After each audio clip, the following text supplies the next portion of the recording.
자, 계속해서 농지법 관련한 문제 가지고 보고 나서 보전 얘기 살펴볼게요. 그래서 제일 처음에 나와 있는 게 농지법령상 용어에 관한 설명, 틀린 것을 고르시오라고 해서, 자, 끄트머리 가볼까요? 자, 끄트머리 농지에 해당하지 않는다. 이런 표현 나와 있죠? 그래서 그럼 그 앞에 뭐 있어야 돼요? 초조 들어가 있으면 어떻다? 농지에 해당하지 않는다. 아니죠? 그래서 이것은 1번은 틀린 표현이 되게 되는 겁니다. 그래서 뒤를 보셔야 돼. 농지에 해당하는 건 너무 많아서 못 외우고요. 농지가 아닌 거 초조. 자, 초지하고 조경 목적일 때는 농지가 아니다. 그 다음에 이제 2번 농업인 관련해서 자, 소가축 80도를 사육하면서 1년 중 150일을 축산업에 종사하는 개인은 농업인에 해당한다 해서 요건 맞죠. 다른 건 필요 없고요. 자, 1년 중 자, 90일 이상 농업에 종사하거나 1년 중 120일 이상 농업에 종사하면 어떻다? 농업인에 해당이 되게 된다. 이렇게 이제 가게 될 테고, 끝머리 3번 점은 농업인에 해당한다라고 해서 3,000제곱미터의 농지에서 이미 끝난 거야. 1,000 이상이 되면 어떻다? 농업인에 해당이 되게 된다. 4번 농지에 해당한다. 그러면 앞에 초, 조 없어야 되죠? 자, 초조 없으면 어떻다? 농지에 해당한다. 그래서 4번 옳은 표현. 5번 위탁경영의 정의, 동지의 소유자가 타인에게 일정한 보수를 지급하기로 약정을 하고 농작업의 일부 또는 전부를 위탁해서 행하는 농업경영, 이걸 우리가 위탁경영이라고 이렇게 얘기를 합니다. 그래서 자, 그래서 이 문제 답은요, 틀린 거 1번 이렇게 구성을 하게 됩니다. 자, 요것도 이제 패턴 하나 볼까요? 우리 앞에서 포함한다 옳은 표현, 해당한다 옳은 표현, 해당하지 않는다 틀린 표현, 포함되지 않는다 틀린 표현, 없다 틀린 표현, 이거 나와 있죠? 그럼 이것도 이제 해당한다, 얼마 뭐 할 것도 없어. 해당한다, 해당한다, 해당한다 이렇게 깔아놨죠? 해당한다는 뭐가 되고 옳은 표현이 되고, 해당하지 않는다는 틀린 표현이 되겠네. 이렇게 이제 패턴 문제야. 이거는 출제위원들도 몰라요. 자기가 무슨 짓을 하는지. 이건 언어 습관의 문제이기 때문에, 자, 해당한다 옳은 표현, 해당하지 않는다 틀린 표현, 요것 뜻으로도 갈 수가 있어야 돼. 그래서 항상 시험이라고는 지금 이제 조금 외우고 나서 바로 봤을 때야 되게 쉽지만 실제 시험장 가시면은 정신줄을 놔버려요. 그래서 끝머리 패턴 잡아내는 게 필요하다. 그리고 개념상 농지 관련해서 아닌 거 두 가지 초조 들어가면 어떻다? 농지가 아니다. 나머지는 다 어떻다? 농지에 해당이 되게 된다. 이렇게 가게 됩니다. 찍기로도 맞출 수가 있죠. 그 다음 문제 가서 볼까요? 이런 문제 나와 있습니다. 자, 농지 법령상 농지에 해당하는 것을 모두 고르시오라고 해서 지금 초조를 제외하면 어떻다? 모두 농지에 해당한다. 이렇게 야매로 가는 거야. 그래서 보니까 초지를 제외한다라고 되어 있으니까 이건 농지에 해당이 되는 것이죠. 2번, 자, 조경 목적 나와 있죠? 이건 농지가 아니다라고 이렇게 보셨습니다. 그래서 결과적으로 니은 하나만 농지가 아니고 나머지는 어떻다? 농지에 모두 포함이 되게 된다라고 해서 농지에 해당하는 기억과 디귿해서 답은 3번으로 구성이 됐죠. 자, 근데 제가 패턴 중에 옳은 걸 모두 고르시오 이런 식의 문제 구성할 때 답 5번 이런 식으로 가자고 그랬었는데 이 문제는 아니지. 왜? 이미 앞에서 농제 정의 등에 관련해서 지문 2개인가를 구성을 해서 한 번 냈던 문제니까 한 번 더 업그레이드 시킬 때는 어떻다?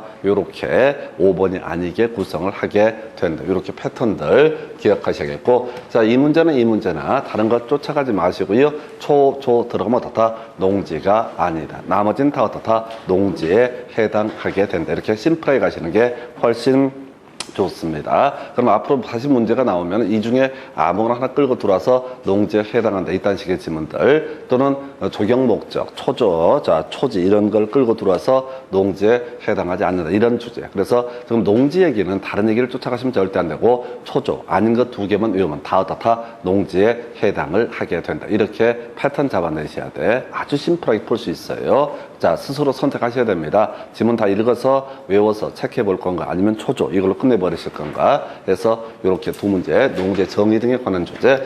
그 다음에 농업인에 관한 문제가 나와 있나요? 그래서 농업인에 해당하는 자, 일단은 자, 꿀벌 10권 답을 1번 뽑았었고요. 그 제일 뒤에 있었던 주제예요. 그래서 요걸 답을 뽑았고, 자, 지금 이제 가금은 1000수 이상 이렇게 된다고 해서 닭, 오리 같은 것은 1000마리 이상을 키워야지 농업인에 해당이 된다. 그 다음에 농업은 90일, 축산업은 120일 이렇게 갔었죠. 그 다음에 연간 판매액 120만 원 이상인 자, 그 다음에 비닐하우스는 뭐돼? 330, 100평이 넘어야죠. 다 농업인에 해당이 되게 된다. 그래서 다시 갑시다. 지금 이제 부지 면적, 노지 재배면 얼마? 1000 이상. 시설 용도하면 330 이상. 노동일수, 농업은 90일, 축산업은 120일, 연간 판매 120만 원 이상 인자. 이런 주제들 나왔었고요.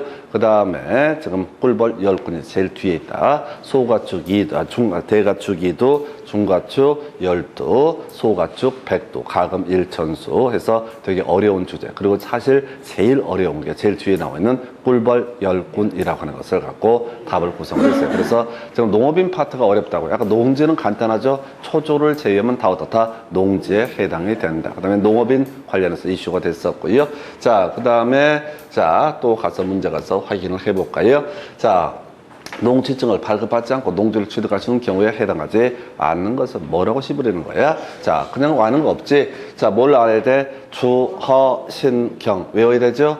다 외우면 된다고. 문제를 뭐 물어볼 것도 없이 우리가 외웠던 건 뭐야? 농취증이 필요한 경우만 공부를 하셨다고. 그러니까 농취증을 발급받지 않냐고 취득할 수 있는 경우가 아닌 것은, 이 얘기를 굳이 해석하면 농취증이 필요한 경우는 이렇게 가는 거고, 그런 거 따질 것도 없이 그냥 주어 신경 들어가면 어떻다? 농취증이라는 것을 필요로 하게 된다. 그래서 여기 나와 있죠? 농지 전용 신고 나와 있죠? 그거는 어떻다? 농취증을 발급받아야 된다. 이렇게 하는 거야. 아주 간단한 주제야. 아까 농지 얘기할 때 초조 들어가면 어떻다? 농지가 아니다. 그 다음에 주어 신경 들어가면 어떻다? 농취증을 발급받아야 된다. 해석이고 자식할 거 없어요. 그냥 기계적으로 그냥 접근하시면 다 문제를 푸실 수가 있습니다. 이걸 일 없이 읽으면 더 죽어요. 그래서 답은 2번. 자, 그 다음 문제 가서 살펴보겠습니다. 자, 농지 법령상 위탁 경영할 수 있는 경우, 아프거나 어디 가거나 이런 식으로 이제 스토리를 잡아갔었고요. 자, 1번 보니까 국내 여행 나와 있죠? 숫자 현혹되면 안 되고, 국내 여행은 여행이 아니고 마실이다 라고 말씀을 드렸습니다. 2번 질문, 농업법이지 청산 중인 경우를 소송 중인 경우 이렇게 얘기를 했었고요. 세 번째, 2개월, 이건 확실히 쉽죠? 치료는 얼마? 3개월 이상의 치료가 필요했을 때. 4번, 자, 요거 이제 교도소에 수감돼 있을 때 이게 바로 위탁 경영을 할 수 있다. 그 다음에 국외 여행이라고 하는 것은 얼마? 3개월 이렇게 돼 있습니다. 해서 시골에서는 다 뭐로 끝난다? 3으로 끝나게 된다 라고 하는 거. 그리고 이거 만만치 않아요. 절대 쉽지 않습니다. 아프거나 어디 가거나 이렇게 뉘앙스로 가셔야 돼요. 아프거나 어디 가거나. 그래서 취약, 징집, 그다음에 선거에 따른 공직 취임, 그리고 교도소 등에 들어가 있을 때, 교도소 구치소에 들어가 있을 때 이때 위탁 경영을 할 수가 있다라고 할 거예요. 그래서 아프거나 어디 가거나 해서 자, 25회 때 4번을 답을 뽑았었고요. 그다음 문제 위탁 경영 얘기가 또 나와 있을 겁니다. 29회 때 출제가 됐네요. 그래서 위탁 경영을 할 수 없는 경우는, 우리가 외웠던 건 위탁 경영을 할 수 있는 경우 아프거나 어디 가거나 라고 했었죠. 그래서 어디 가네요? 징집 나와 있죠. 여행 중이다. 근데 미국 6개월, 이거는 어디 가는 케이스가 되겠습니다. 국외 여행 3개월 이상이었었고요. 그 다음에 선거 나와 있죠. 선거에 따른 공직 취임, 이때 역시 위탁 경영을 할 수 있다. 그 다음에 농업 법인이 아픈 케이스, 청산 중인 경우. 그 다음에 이제 치료 얼마? 3개월 이상의 치료가 필요하죠. 그래서 2개월의 치료에서 문제 쉽게 구성을 했던 거예요. 물론 여기서도 바라보는 관점 자체는 항상 뭐가 돼야 돼? 시골에서는 3시리즈다, 3이다, 장래 3에서 3에 관한 부분이 이슈가 되게 된다. 이 문제는 좀 쉬웠어요. 자, 그 다음 문제 30회 때 또 나왔어. 위탁 경영에 관한 주제가 출제 이슈가 되게 됩니다. 그래서 볼까요? 자, 위탁 경영할 수 없는 경우만을 모두 고른 것은, 해서 우리가 외웠던 것은 위탁 경영할 수 있는 경우를 공부하셨습니다. 아프거나 어디 가거나 이렇게 갔었고요. 첫 번째 뭐라고 되어 있어? 1년간 4주간 직접 종사하는 경우 잘 모르겠고 일단 유보해 놓고, 두 번째 지금 대한민국 전역을 여행 중이다. 요건 안 되죠?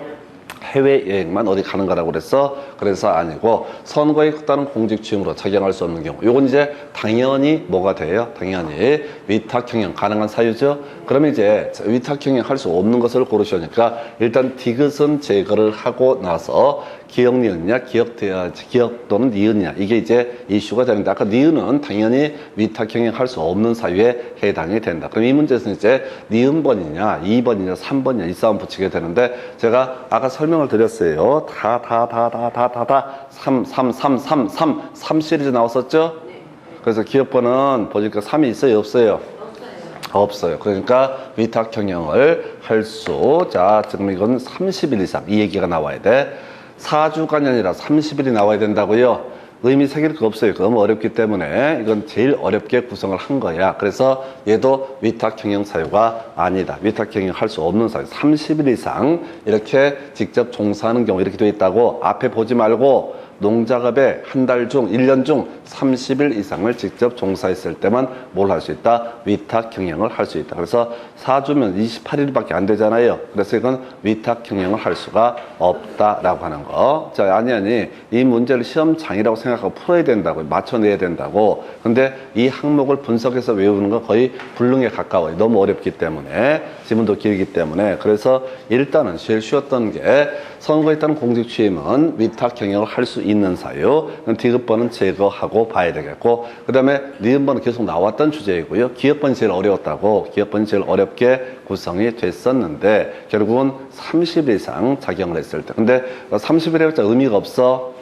어차피 여러분 못 외울 거니까 그저 시골에서는 다 뭐야 3시리즈다. 그래서 30일 4주가 안 된다라고 하는 거. 4주를 갖고는 위탁형용 가능한 사유가 아니다라고 해서 결국은 기억리에 그래서 답은 3번으로 구성을 하게 됩니다. 자, 25회 때, 29회 때, 30회 때 연속 나오니까 30회 때 문제 구성하니까 점점 난이도 올라가요. 그래서 어떤 특정한 주제가 많이 출제가 되게 되면 아무래도 기존 문제와 다르게 출제를 하려고 하다 보니까 난이도가 올라갈 수밖에 없습니다. 그리고 얘도 같은 경우도 옳은 걸 모두 고르시오 이런 식의 문제 또는 틀린 걸 모두 고르시오 할 때 답 5번이 아니게 구성을 한다고. 왜? 기존에 냈던 문제를 계속해서 출제를 하고 있는 그런 영역이니까. 대신 듣도 보도 못한 건 그냥 아무거나 찍자. 그때 5번도 하나의 방법이 될 수가 있다 해서 그렇게 쉬워 보이는데 막상 문제는 만만치가 않았던 사례. 근데 이게 내릴 수 있는 전부예요. 30일 이상 직접 농작업에 종사했을 때 일부를, 농작업의 일부 30일 이상 종사했을 때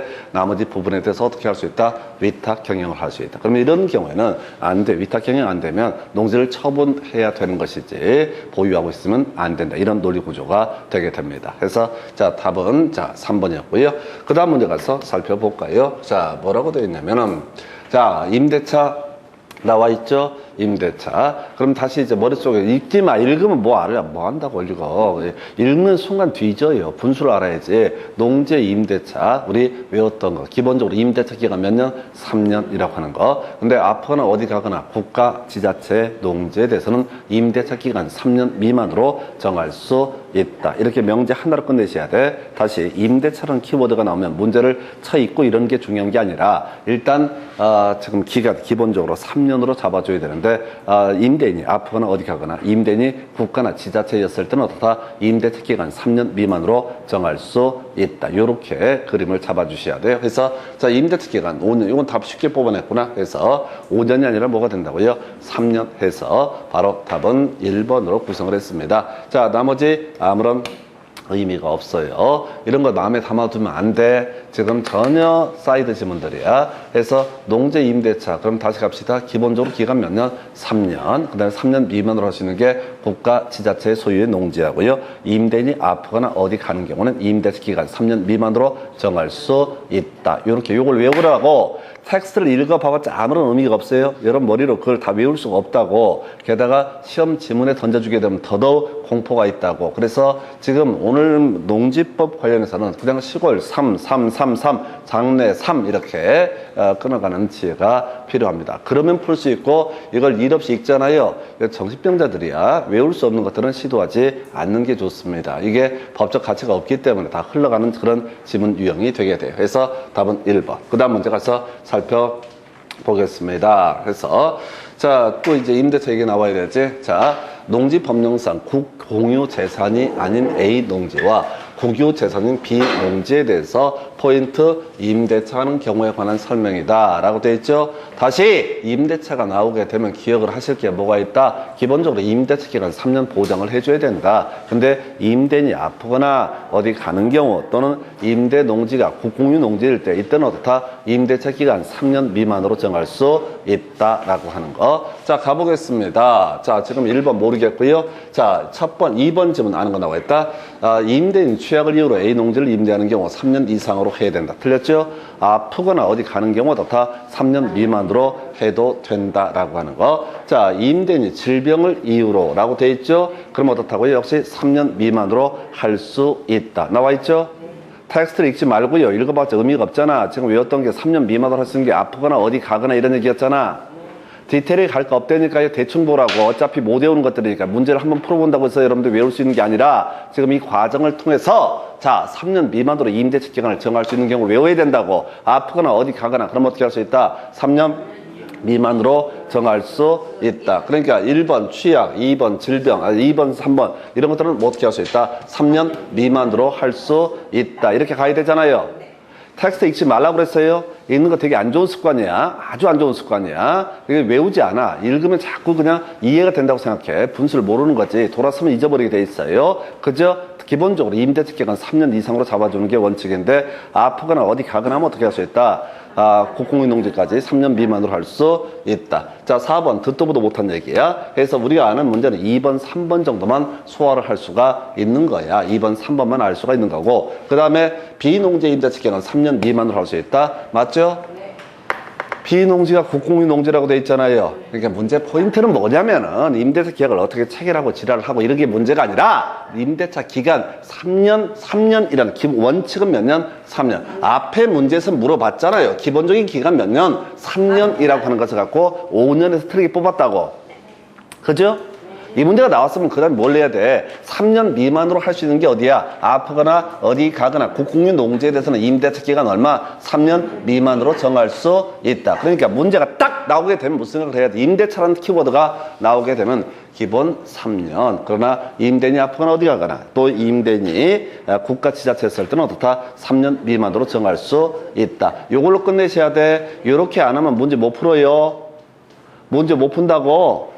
여러분 그 기본서에 막 정리 다 해놨어. 그 뭐냐면 쓸데없이 한 거야. 쓸데없이. 저렇게 사람들이 안 믿으니까 이렇게 하라고 하면 말 안 들어. 또 생각을 해. 거기다 막 메모해. 그래서 메모 못하게 하라고 이빠이 책에다 써놨어. 원 없이 읽어보라고.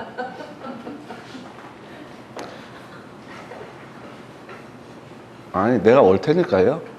요렇게 틀을 잡으면은 모든 문제가 다 풀린다고. 맥을 잡아내야 돼. 이게 복잡한 얘기를 다 빼버리고 다시 갑시다. 자, 위탁경영이라는 단어가 나오면은 항상 키워드가 아프거나 어디 가거나, 그 다음에 이제 포인트가 좀 되게 여행 같은 경우는 국외여행 이런 거 나왔었고, 법인은 청산 이런 게 나왔었고요. 이런 경우 특히 이제 3자 돌림 관련해서 위탁경영 가능하다. 위탁경영 하려면 뭐가 나와야 돼? 30일, 3월, 3자가 나와야지 어떻다? 위탁경영을 할 수가 있다. 이런 거 숫자 나왔을 때 이렇게 포인트가 됐고, 임대차 나오면 기본 임대차 기간 몇 년? 3년. 근데 아프거나 어디 가거나 국가 지자체 농지는 어떻다? 3년 미만으로 할 수 있다. 그러니까 이게 정상적인 뇌 구조를 가진 사람 같으면 똑바로 공부를 했다라면 이 다음 문제를 가서 보실 때, 이 문제를 보실 때 뭐만 봐야 돼? 3년, 3년, 3년 나와 있죠? 이 셋 중에 쇼부를 치는 거야. 어차피 출제 포인트는 셋 중에 하나니까.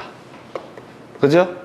앞으로 이 4번 같은 지문들은 다 개소리예요. 전혀 법이 없는 이상한 말 막 써놓은 거야. 그러니까 약속을 하자고. 임대차 나오게 되면 기본 3년, 모든 문제는 원칙 3년, 그 다음에 예외 3년 미만. 이거 예외 가지고 출제가 이루어지게 된다. 얼마나 심플해요. 그래서 맥을 잡으셔야 돼. 문장, 법조문을 외우는 게 아니라. 자, 그래서 시골은 장례사 해서 3시리즈 그 정도. 그 다음 문제 가서 살펴보도록 하겠습니다. 자, 이렇게 돼 있나요? 문제를 보게 되면은, 자, 지금 농지법령상 농업 경영에 이용하지 아니한 농재 처분 의무 등에 관한 설명. 옳은 거 스톱. 자, 보지 말고 뭐 한다고 봐요? 자, 포인트. 아프거나 어디 가면 어떻다? 처분 의무가 면제가 되게 된다. 아프거나 어디 가면 어떻다? 처분 의무가 면제가 되게 된다. 그래서 아프거나 어디 가거나 선거에 따른 공직 취임 나와 있죠? 나와 있죠? 이때는 어떻다? 처분 의무가 면제된다. 끝에서 이걸로 끝나는 거야.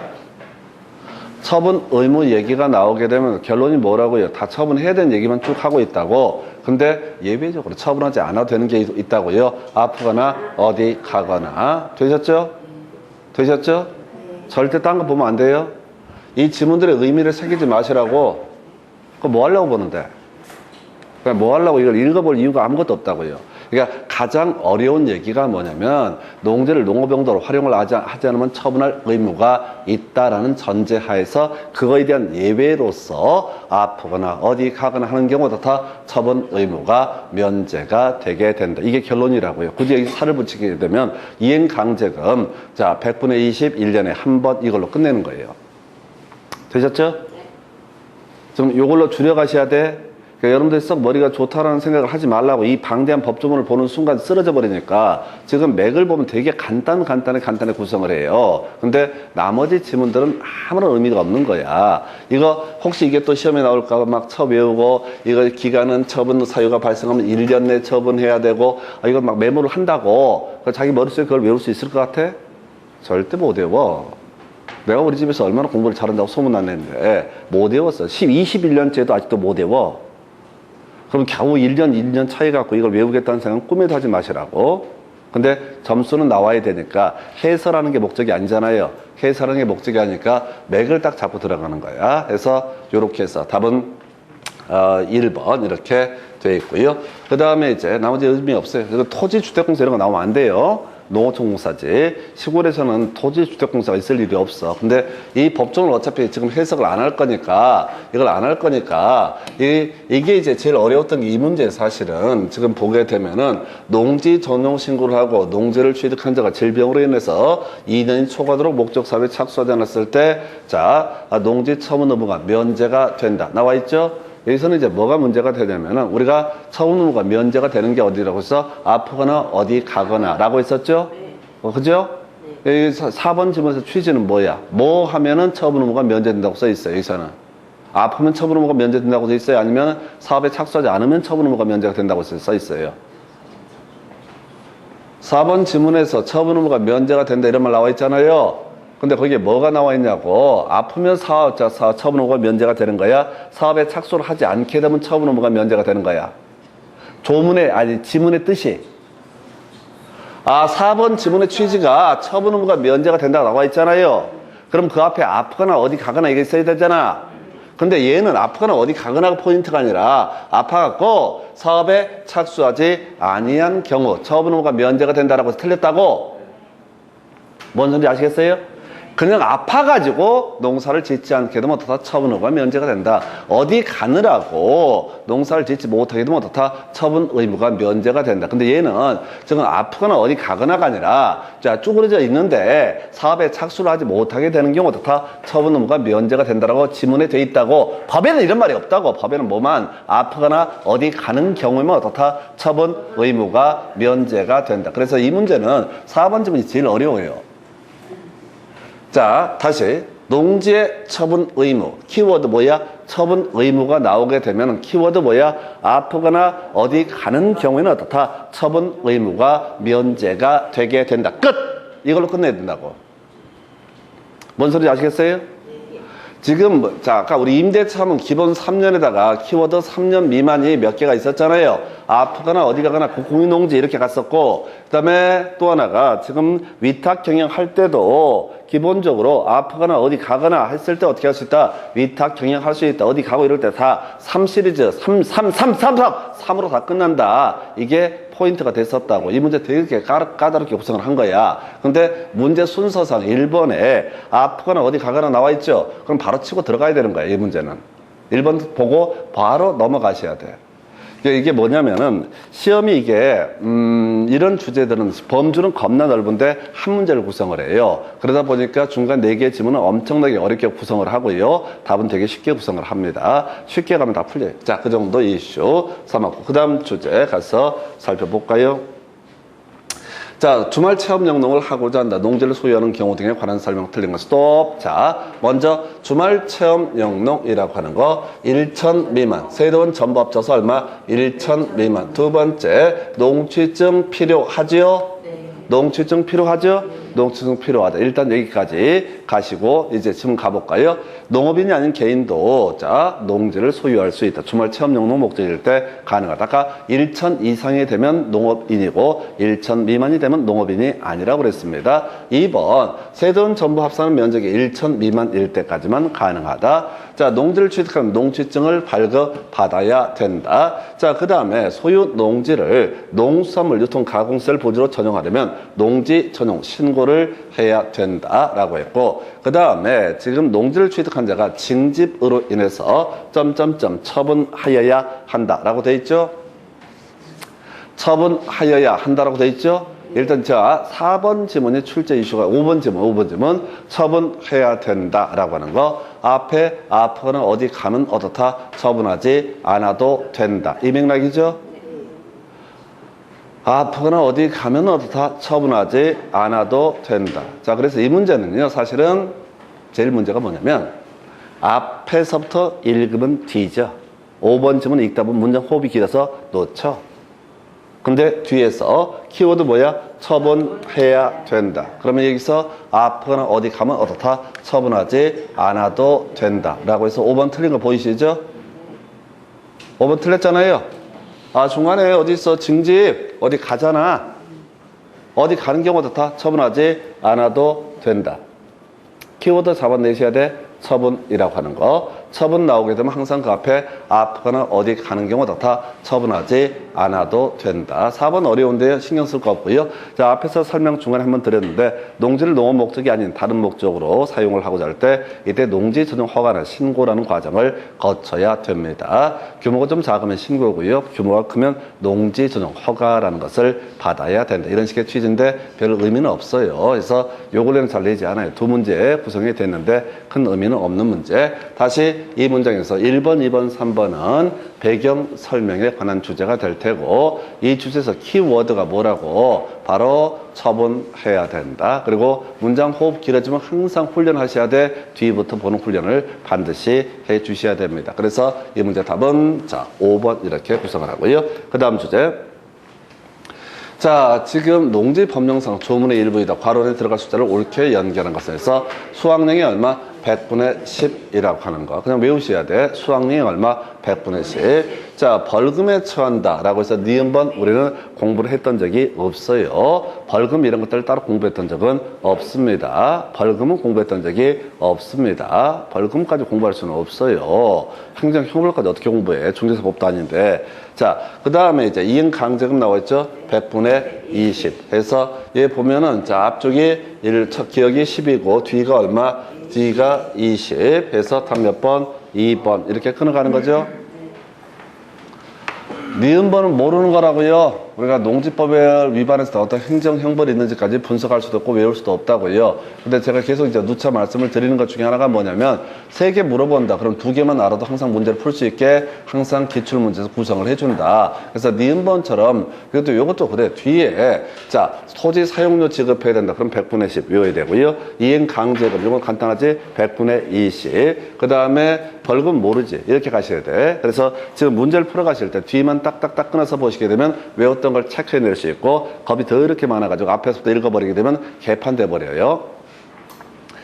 알았던 지식이 흔들려 버린다고. 여러분들 그 지식이 워낙 얇기 때문에 워낙 방대한 양이다 보니 깊이 갈 수가 없어서 다 놓쳐버려요. 그래서 이렇게 답은 2번 이렇게 정리합니다. 그 다음에 이제 검토 드리게 될 주제가 자 농지 보존 관련해서 간단히 볼 텐데 이건 별 의미는 없어 보여요. 7년 동안 자 14문제 중에서 2문제를 구성한 게 농지 보존이라는 개념이 되게 되는데 이건 거의 풀기 공부하기가 별 영향가 없어요. 자, 간단하게 체계를 설명을 드리도록 하겠습니다. 자, 농지라고 하는 거. 자, 보존구에서 자, 농지는 크게 두 가지로 구분합니다. 농업진흥지역과 농업진흥지역 외 농지로 분류합니다. 해서 농업진흥지역은 농사 열심히 짓자 이런 식의 토지이고 이 내용은 어디서 공부하냐면 국토기획법 할 때 자, 그런 거 나와요. 공유수면 같으면 지정된 것으로 본다. 이런 거 있었고요. 택지개발지구 자, 바로 도시적으로 결정 구호시된 것으로 본다. 거기서 출제 이슈 환원되지 아니한다. 이런 거 있었고 그다음에 중간에 사이드로 가는 게 관리지역의 농업진흥지역 농림지역으로 결정 구호시된 것으로 본다. 이런 단어가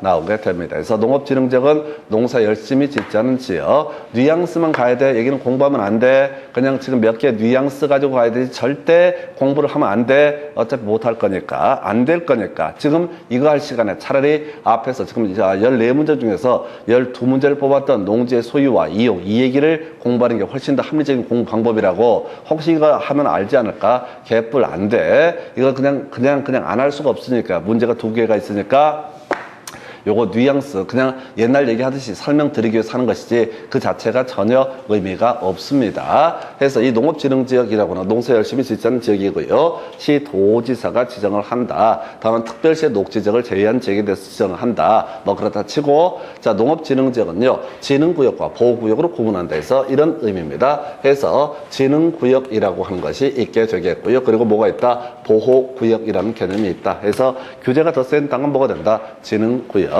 계란의 노른자이라고 보시면 됩니다. 그래서 농사를 짓긴 짓는데 그중에서 밤에도 낮에도 뒤지게 농사를 지어야 될 땅을 농업진흥구역, 그 외곽 지역을 뭐라고 한다? 농업보호구역, 진흥구역을 도와주는 지역을 뭐라고 한다? 보호구역. 그래서 자 이게 하도 오래전에 나와서 지금은 거의 의미가 없어요. 그냥 자 다시 진흥구역과 보호구역 오늘 외운 데까지 외워보고 안 되면 말고 넘어가시는 거예요. 이거 버리는 주제예요. 그래서 자 농업진흥구역이라고 하는 거 있고 농업보호구역. 농업진흥구역은 어떤 지역입니까? 겁나 긴 지역. 그래서 외울 수가 없어. 자, 농업보호구역은 뭐라고요? 진흥구역의 용손 확보. 굳이 외운다는 뭐라고요? 진흥구역의 용손 확보. 자, 의미 세 개봤자 의미 없어. 자, 우리가 외울 게 뭐라고요? 보호구역은 진흥구역의 용손 확보. 그래서 핵심이 되는 이 지역에 농업할 수 있게 물기를 대주는 땅, 이 땅을 뭐라고 한다? 농업보호구역. 근데 그렇게 의미를 물어보는 게 아니라고 보호구역은 진흥구역의 용손 확보 이렇게 하면 옳은 표현. 진흥구역은 보호구역의 용손 확보 하면 미쳐버린다고 그 말이 그 말 같아서 다시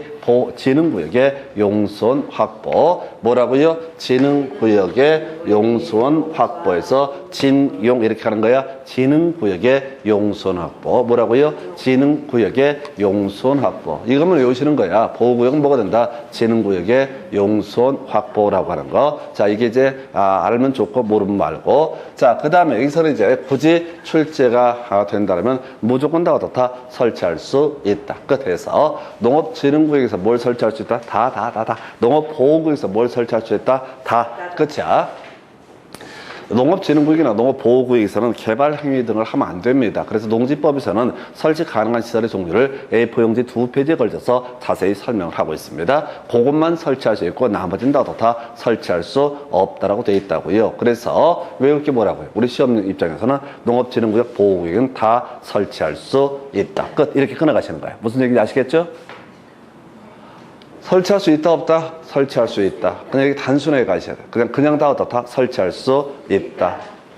양이 워낙 방대해요. 근데 이게 지금 우리가 31회 시험인데 16회 때 한번 구성이 됐으니까 의미가 거의 없죠. 그래서 지금 벌써 16년, 17년 전 문제가 되니까. 그래서 하여튼 농업진흥구역이든 보호구역이든 농업인들 위해서 다 설치할 수 있다. 이렇게 시험용으로 접근을 하시게 됩니다. 그 다음에 이제 검토 드리게 될 게, 지금 농지의 전용 등에 관한 주제를 보게 될 텐데, 자, 이거 설명을 드리긴 하는데 좀 힘들어요. 자, 일단 농지의 전용이라고 하는 거, 기본적으로 농지를 전용하려면 다 허가 받아야 된다. 일정한 경우에 다 신고하면 된다라고 이렇게 되어 있습니다. 그래서 공적인 주체가 전용을 하고자 할 때는 이때는 협의하면 된다. 이런 논리 구조야. 그래서 여기서 포인트가 됐던 것은 아까 자 주어 주어신경 떠올려야 되죠. 주어신경 어떻다? 농지증 발급받아야 된다. 주어신경 어떻다? 농지증 발급받아야 된다. 농지증 협의의 경우는 주어신경이 포함이 안 되거든요.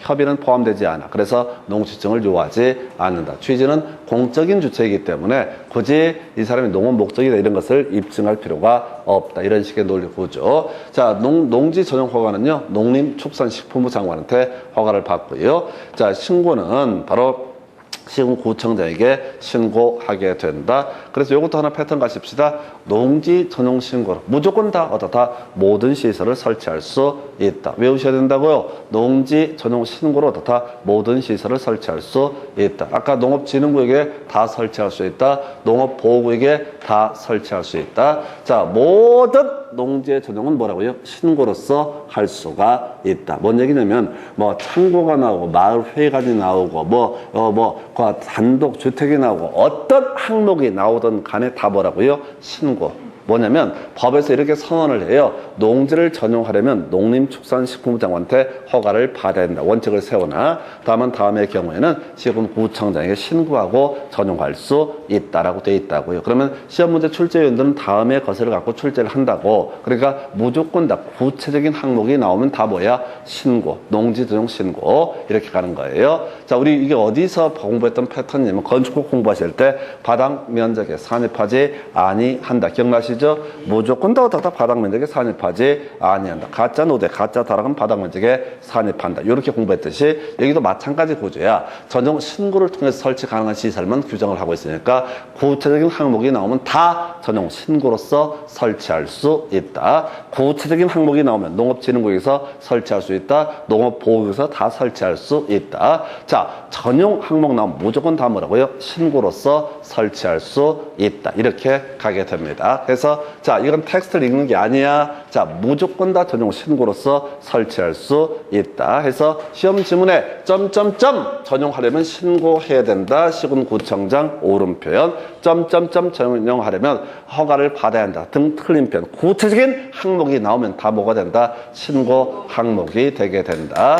자, 그 다음에 이제 별 영역 없는데 요거 한번 간단하게 볼까요? 자, 농지 전용 허가 필요 없는 경우, 농지를 농업 용도가 아닌 다른 용도로 영원히 바꿀 때는 원칙적으로 허가를 받아야 됩니다. 그런데 허가가 필요 없는 경우, 자, 이걸 이제 들으면 알아. 산지 전용 허가를 받지 않냐고 불법으로 개간한 산지 등에 대해서 다시 산지로 복구한다. 다시 가보겠습니다. 농지 정의가 원래 뭐냐면 실제 토지 현상이 농작물의 경작 또는 다년생 식물의 재배지로 이용되는 토지를 뭐라 부른다? 농지라고 부릅니다. 실제 토지 현상이 농작물의 경작이나 다년생 식물의 재배지로 이용되면 어떻다? 농지. 지목이 중요치 않다고 그래서 화전이라고 부르죠. 과거에 임야인 지역을 불을 싸질러 가지고 개간을 해서 거기다가 배추 심고 무 심고 등등등을 했다. 그럼 그건 뭐가 된다? 농지가 되게 된다. 실제 토지 현상이 농작물의 경작이 이용되면 어떻다? 농지에 해당이 된다. 불법으로 개간을 했다고요? 그런데 이걸 다시 숲으로 돌리고자 한다라고 한다면 원래 농지에서 농업용도가 아닌 용도로 바꾸는 거니까 기본적으로 허가를 받아야 된다라는 원리가 될 텐데 이런 경우 굳이 복잡하니까 불법 개간했던 농지를 원상으로 복구할 때는 어떻다?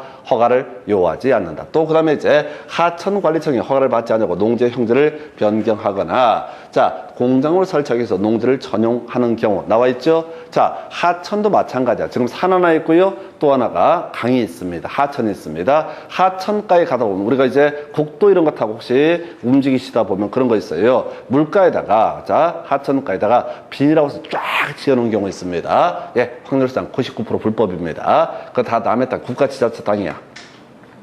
국가 땅이라고 선생님 시골 갔다 오셨다고 그랬죠? 농사치러. 혹시 하천에 그 농사 짓는 땅들 있잖아요. 99% 우리가 둔치, 옛날에 그 일본말로 고수부지 이런 거 있잖아요. 다 불법이라고 보시면 돼. 다 불법이라고. 그건 국가 지자체 땅이라고요. 자기 땅 아니라고. 우리가 공간정보법에서 공부를 하잖아. 뭐라고? 토지의 경계라고 해서 최대 만주의, 최대 만수의라고 했었죠? 뭐 배워봤자 뭐해? 다 돌아서면 잊어버리는데. 자, 이렇게 하천, 육지가 있고 이게 육지 쪽이고 하천이 있다. 그래서 하천이 이렇게 물이 흘러간다. 이게 둔치라고요. 고수부지라고. 근데 장마가 지게 되면 물이 이만큼 차게 된다고. 그리고 평상시에 물이 다 안 차 있잖아요. 그리고 여기가 이 침식 활동부터 시작해서 각종 영양분이 같이 온다고. 그러니까 농사 지으면 겁나 잘 돼. 아니 퇴적물이 계속 쌓이니까 따로 비료를 주지 않더라도 잘 된다고. 그러니까 마을 주민들이 어떻게 한다고 여기 와서 농작물을 재배한다고. 불법이라고.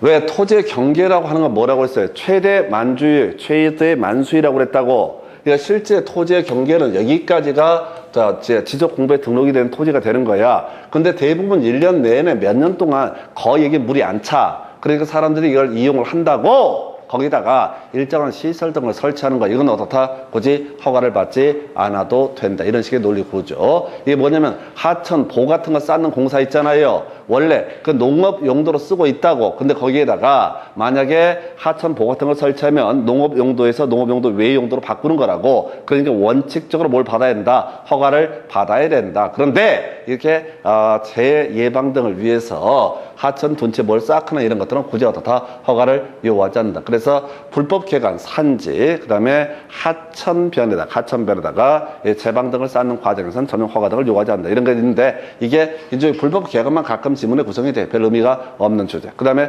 출제 이슈. 그 다음에 딱 하나, 점점점은 어떻다? 신고로서 설치할 수 있다. 이게 포인트가 되게 됩니다. 그래서 이렇게 보셨고, 그 다음에 이제 전용에 대응하는 개념으로서 농지, 타, 용도, 일시, 사용이라는 개념이 있게, 전용에 대응하는 개념으로서 보전 부담금이라는 것이 먼저 있어요. 전용을 하면요, 보전 부담금을 내야 된다. 끝이에요. 허가를 받든 신고를 하든 협의를 하든 어떻다? 보전 부담금을 납입을 해야 된다. 이게 겁나 이제 농지의 전용을 막는 수단이 되게 됩니다. 그래서 농지를 전용하게 되면 농지가 이 땅에서 그만큼 사라지게 되거든요. 그래서 이걸 막기 위해서 지가 관련 법에 따라서 허가등이나 신고를 통해서 전용하는 건 좋은데 그만큼 돈을 내야 된다. 그래서 자 한번 생각해보고 수도권에 외곽 지역에 창고 같은 거 짓는 경우 있습니다. 그 전용이거든요. 자 생각을 해보십시다. 창고 같은 거 짓는 거하고 농사 짓는 거하고 확률상 웬만한 농사가 아니면은 창고 같은 거 지어서